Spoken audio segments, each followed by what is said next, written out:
Les crayons de couleur, on les utilise tous, mais savez-vous comment ils sont fabriqués? Aujourd'hui, on va découvrir ensemble leur processus de fabrication. Découvrez le secret de vos crayons de couleur préférés. Explorons ensemble. Tout commence avec des pigments, de la cire et des liants. Ce mélange forme de longues mines colorées. Tout commence par la fabrication de la mine. Contrairement au crayon à papier, elle ne contient pas de graphite. On mélange des pigments pour la couleur, de la cire ou de l'huile pour la souplesse, et des liants pour solidifier l'ensemble. Les pigments déterminent la couleur éclatante de chaque crayon. Ils sont soigneusement choisis et combinés pour obtenir la teinte parfaite. Ensuite, la cire ou l'huile est ajoutée pour donner à la mine sa texture douce et facile à appliquer sur le papier. Les liants, quant à eux, assurent que la mine reste intacte et ne se casse pas facilement. Cette pâte colorée est ensuite chauffée et mélangée jusqu'à obtenir une consistance homogène.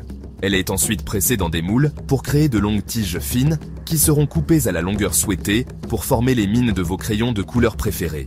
Le processus est à la fois technique et artistique, garantissant que chaque crayon offre une expérience de dessin agréable et vibrante.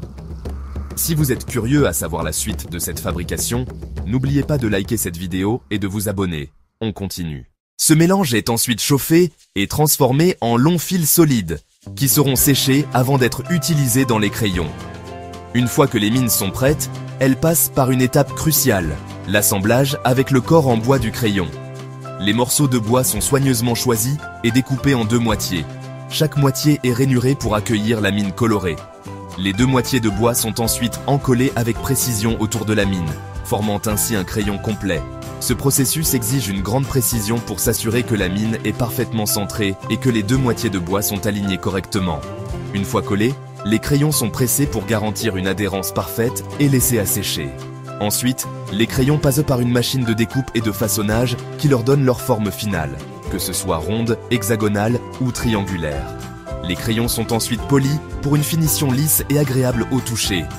Pour finir, chaque crayon reçoit une couche de vernis protecteur, souvent coloré pour indiquer la teinte de la mine, et parfois même une impression du nom de la couleur ou de la marque.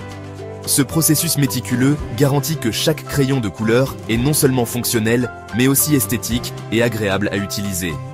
Ainsi, la prochaine fois que vous prendrez un crayon de couleur, souvenez-vous du voyage fascinant qu'il a entrepris pour atteindre vos mains, prêtes à libérer votre créativité. Merci d'avoir suivi cette aventure avec nous. Nous espérons que vous avez apprécié découvrir les secrets de fabrication de vos crayons de couleur préférés. Si cette vidéo vous a plu, pensez à liker et à vous abonner pour découvrir d'autres secrets de fabrication. À bientôt pour de nouvelles explorations. Abonne-toi.